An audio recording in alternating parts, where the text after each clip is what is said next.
وہ شہادت امام حسین رضی اللہ تعالی عنہ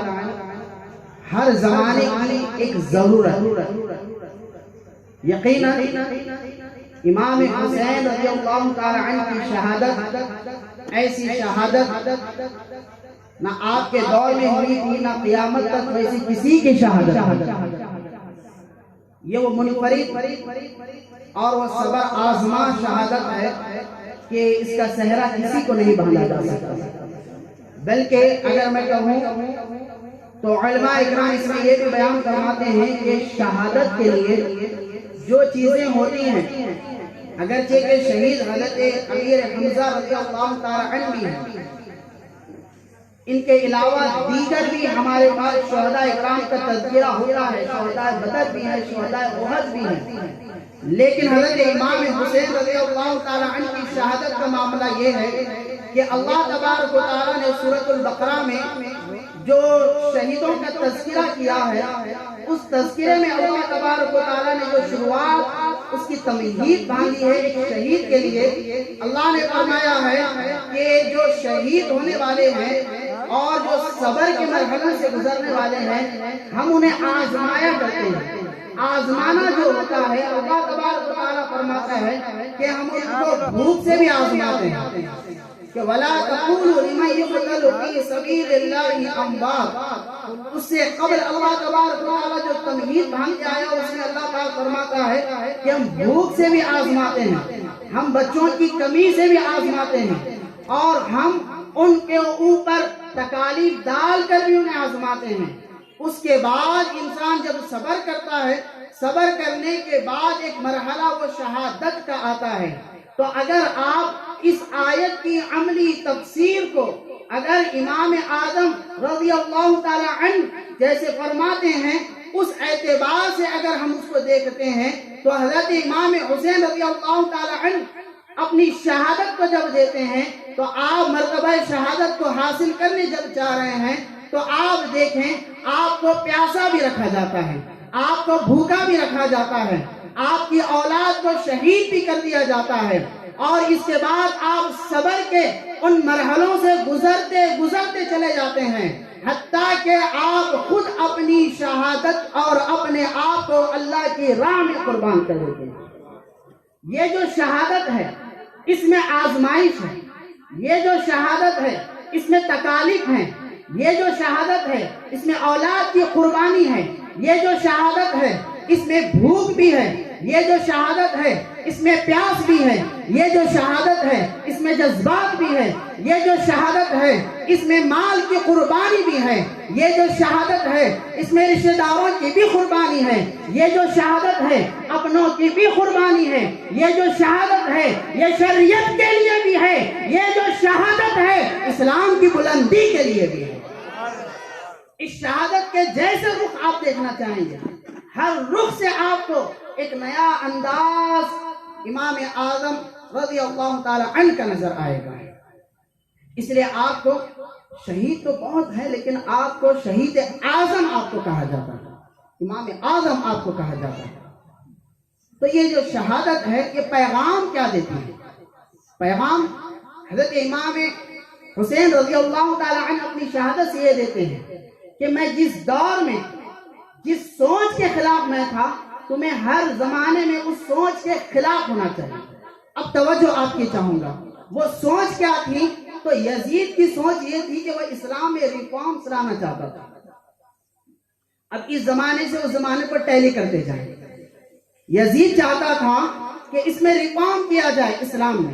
وہ شراب بھی پیتا تھا، جو کہ حکمران تھا تو چاہتا تھا کہ شراب کو بھی میں حلال کر دوں، کیونکہ جیسا حکمران ہوگا ویسی اس کی رعایا ہوگی، جیسا لیڈر ہوگا ویسا اس کو فالو کرنے والے ہوں گے. جو سوچ لیڈر کی ہوگی، جو سوچ حکمران کی ہوگی، وہی سوچ تو اس کے ماننے والوں کی ہوگی. تو یہ چاہتا تھا شراب اور شراب حلال ہو جائے. یہ چاہتا تھا کہ محرمات غیر محرمات جیسا کوئی رسم و رواج نہ ہو جائے. یہ اپنی ماں اور بیٹیوں کے ساتھ بھی نکاح کرنے کو جائز سمجھا کرتا تھا. یہ جوا کھیلا کرتا تھا، یہ کبابی تھا. نہ صرف یہ بلکہ وہ شریعت کی دھجیاں اڑانے والا، کھلا نمازوں کو ترک کرنے والا تھا. اتنا بدبخت تھا تو اس کی سوچ و فکر یہ تھی کہ اسلام اتنا کٹر نہیں ہونا چاہیے اور کٹرتا سے اس کو فالو نہیں کرنا چاہیے، تو وہ ریفارمز کی بات کیا کرتا تھا، اس کو ماڈرنائز کرنے کی بات وہ کہا کرتا تھا کہ اس کو چینج کیا جائے۔ تو جب اسلام کے نقشے کو چینج کرنے کی کوشش اس نے کی تو امام حسین نے فرمایا کہ میں یزید کے خلاف نہیں ہوں، بلکہ یزید کی جو سوچ ہے اسلام میں ریفارم کے نام پر اپنا مزاج شامل کرنا، میں اس سوچ کے خلاف کھڑا ہو گیا ہوں۔ آپ دیکھیں وہی سوچ آج کے زمانے میں بھی نظر آئی، آج بھی UCC کی بات کی جا رہی ہے، اسلام کو ماڈرنائز کرنے کی بات کی جا رہی ہے، اسلام کے ریفارم کی بات کی جا رہی ہے۔ تو اب کیا معلوم، تو وہی مزاج امام حسین کربلا سے دے رہے ہیں کہ میں نے اپنی جان دے کر، اپنے کنبے کو قربان کر کر، اپنے افراد کو قربان کر کر، اپنی آل و اولاد کو قربان کر کر میں نے جو مزاج تم کو دیا ہے اب تمہیں وہ مزاج اپنانا ہے۔ جب کسی زمانے میں جب کوئی بادشاہ وقت یا حاکم وقت یا حکمران وقت جب اسلام میں ریفارم کی بات کرے، اپنا مزاج شامل کرنے کی بات کرے، تو میرے نانا کی اس حدیث کو مد نظر رکھنا جس میں آقا دو عالم صلی اللہ علیہ وسلم ارشاد فرماتے ہیں کہ جب کوئی غلط کام کو دیکھو 3 طریقے سے اس کو روکنے کی کوشش کرو۔ اگر ہاتھ میں قدرت رکھتے ہو تو ہاتھ سے روکنے کی کوشش کرو، اگر ہاتھ سے نہ ہو سکتا ہے تو تم زبان سے اس کو روکا کرو، اگر زبان سے بھی نہ ہو سکے تو دل میں تم اس کو برا جانو، اور یہ سب سے کمزور لوگوں کی علامت ہے۔ تو محترم سامعین، جب کبھی بھی یہ پیغام امام حسین اپنی شہادت سے دے رہے ہیں کہ جب کبھی بھی اسلام کو چینج کرنے کی بات کی جائے گی، تم ملک دیکھو، حالات دیکھو، اس کے اعتبار سے اپنی آوازوں کو بلند کرو۔ یقیناً یہ ہمارا جمہوری ملک ہے، ہمیں یہاں پر انگیز جانا ہے لیکن اپنے جمہوری انداز میں، تو یہاں پر ہاتھ میں قانون لے کر تو نہیں بات کر سکیں گے، لیکن کم از کم جب کبھی اسلام کے خلاف باتیں ہو تو ہمیں اپنی آوازوں کو بلند کرنا چاہیے۔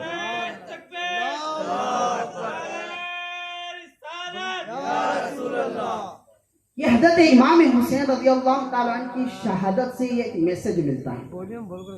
آپ یہ نہ سوچیں واقعہ تھا،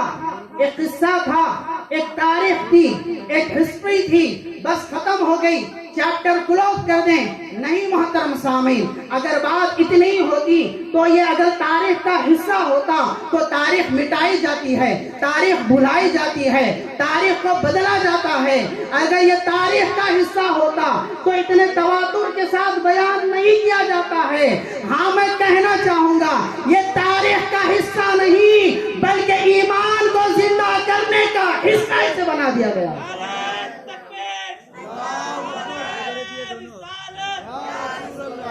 ہر دور میں شہادت امام حسین سے لوگوں نے اپنے ایمان کو زندگی بخشی ہے، اپنے جذبوں کو زندگی بخشی ہے، اپنے ٹھنڈے خون کو گرم کیا ہے۔ نوجوانوں نے نوجوانوں کی شہادت کو دیکھا ہے، بوڑھوں نے اپنی شہادت کو دے کر دیکھا ہے۔ تو کربلا کا پیغام تاریخ کا حصہ نہیں بلکہ ایمان کو مضبوط کرنے کا سب سے بڑا ذریعہ ہے۔ آپ دیکھیں اس شہادت میں کہ جہاں پر اس شہادت میں ننھے علی اصغر کو قربان ہوتے ہوئے دیکھتے ہیں، جہاں اس شہادت میں حضرت عباس کو اپنے بازو کٹاتے ہوئے ہمیں دیکھتے ہیں، جہاں اس شہادت میں حضرت قاسم کی جوانی کو لڑتے ہوئے ہم دیکھتے ہیں، آخر میں امام حسین اپنی شہادت کو جب دینے کے لیے آگے بڑھتے ہیں، کیسا منظر تھا، بیٹا سامنے ہے، نوجوان بیٹا، اور ایسا ویسا نہیں محترم سامعین، حضرت علی اکبر جیسا نوجوان بیٹا۔ مورخین فرماتے ہیں امام حسین رضی اللہ تعالی عنہ کی عمر شریف 55 سال سے کچھ زائد ہے، لیکن ایک بھی داڑھی کا بال آپ کا سفید نہیں ہوا ہے۔ جب علی اکبر آ کر کہتے ہیں ابا جان اجازت دیجئے، جب بیٹے کو روانہ کرتے ہیں، کیسا وہ لمحہ ہوگا، ایک باپ اپنے ہاتھوں سے اپنے بچے کو تیار کر رہا ہے اور اسے کربلا میں بھیج رہا ہے، اور وہ بچہ جا رہا ہے اور لڑ رہا ہے، لڑتے لڑتے کیسے علی اکبر، میں آپ کو بتاتا چاہوں المختصر یہ کہ صحابہ کرام فرماتے ہیں علی اکبر ایسی شخصیت تھی کہ جب کبھی ہمارا دل تڑپتا کہ آج حضور کی زیارت کریں، جب کبھی ہمارا دل چاہتا حضور کے چہرے کو دیکھ جو لطف ہمیں حاصل ہوتا تھا آج وہ مزہ وہ لطف کو حاصل کریں، فرماتے ہیں حضور کی جب بھی ہمیں یاد آتی ہم علی اکبر کے چہرے کو دیکھ لیا۔ سبحان اللہ، نعرہ تکبیر، نعرہ رسالت، نعرہ حیدری۔ تو ایسی خوبصورت جمیل و جمال شخصیت اور آپ علیہ السلام کی شباہت، حضرت علی اکبر جاتے ہیں، لڑتے ہیں، لڑ کر کچھ دیر بعد واپس آتے ہیں، حضرت امام حسین فرماتے ہیں بیٹا کیا بات ہے، تھک گئے ہو کیا؟ تو علی اکبر کیا جواب دیتے ہیں؟ یہ جواب امام حسین کو نہیں دیتے ہیں بلکہ ہم عاشقان کو بھی یہ پہچان رہے ہیں، میسج کو سمجھا کریے۔ فرماتے ہیں علی اکبر ابا جان میں ڈرا نہیں ہوں، میں گھبرایا نہیں ہوں، ابا جان بس ایک گھونٹ پانی کا طلبگار ہوں، اس باطل کے خلاف تو میں لڑوں گا اور لڑوں گا، پوری شدت و طاقت کے ساتھ لڑوں گا، ایک گھونٹ پانی میں چاہتا ہوں۔ بتانا کیا چاہتا ہوں محترم سامعین کہ ہم بھی جب باطل کے خلاف لڑتے ہیں حالات ایسے پیدا کر دیے جاتے ہیں، معاملات ایسے پیدا کر دیے جاتے ہیں، ایسے کیسز ڈالے جاتے ہیں، ای ڈی سی بی آئی ایسے طریقے سے ہراساں کیا جاتا ہے، کبھی تو ٹرین میں مار دیا جاتا ہے، کبھی تو بس میں اڑا دیا جاتا ہے، کبھی تو راستے پر ختم کر دیا جاتا ہے، حالات ایسے بن جاتے ہیں، ہمتیں ٹوٹ جاتی ہیں، پستیوں میں چلی جاتی ہیں، پھر ہم کہتے ہیں اب بس ہونے والا نہیں، اب یہ آ کر بیٹھ گیا ہے، اب تو اللہ ہی مالک ہے، ہم اپنے حوصلوں کو توڑ دیتے ہیں، توڑ کر اپنے گھروں میں آ جاتے ہیں، کربلا سے علی اکبر میں سجدے رہے ہیں۔ جب میری ہمت تھوڑی سی کمزور ہو گئی، پانی کی شدت مجھے طلب ہو گئی، والد محترم کے پاس آیا، میں نے کہا ابا جان ایک گھونٹ پانی مل جائے تو پھر جا کر ان کو نار جہنم پہنچا کر آؤں۔ امام حسین اس موقع پر جو چیز پیش کرتے ہیں وہ چیز آپ کو میں دے رہا ہوں۔ امام حسین فرماتے ہیں بیٹا پانی تو نہیں ہے، ہاں اتنا تجھے آج کر دیتا ہوں اور تیرے ذریعے سب کو یہ پیغام دے دیتا ہوں۔ توجہ فرمائیں، امام حسین فرماتے ہیں بیٹا پانی تو نہیں ہے، ہاں ایک سنت ہے آج اس کو تیرے لیے پھر سے جاری کر دیتا ہوں۔ امام حسین فرماتے ہیں بیٹا جان جب ہم چھوٹے سے تھے اور جب ہمیں پانی کی ضرورت محسوس ہوتی، جب ہم نانا جان کے پاس جاتے اور نانا سے کہتے کہ ہمیں پانی کی ضرورت ہے تو ہمارے نانا جان ہمیں پانی اس طرح پلایا کرتے کہ اپنی زبان مبارک کو ہمارے زبان پر رکھ کر کہا کرتے کہ اے حسین اے حسن یہ نانا جان کی زبان کو چوستے چلے جاؤ۔ تو بیٹا ہم اپنے نانا جان کی زبان کو چوستے اور جو چوسنے میں مزہ و لذت حاصل ہوتی، جو مٹھاس ملتا، نہ صرف گلا تر ہو جاتا سینے کو بھی ٹھنڈک مل جاتا۔ سبحان اللہ، نعرہ حیدری، نعرہ حیدری۔ تو فرماتے ہیں بیٹا تو میں بھی تمہارے لیے وہی انتظام کرتا ہوں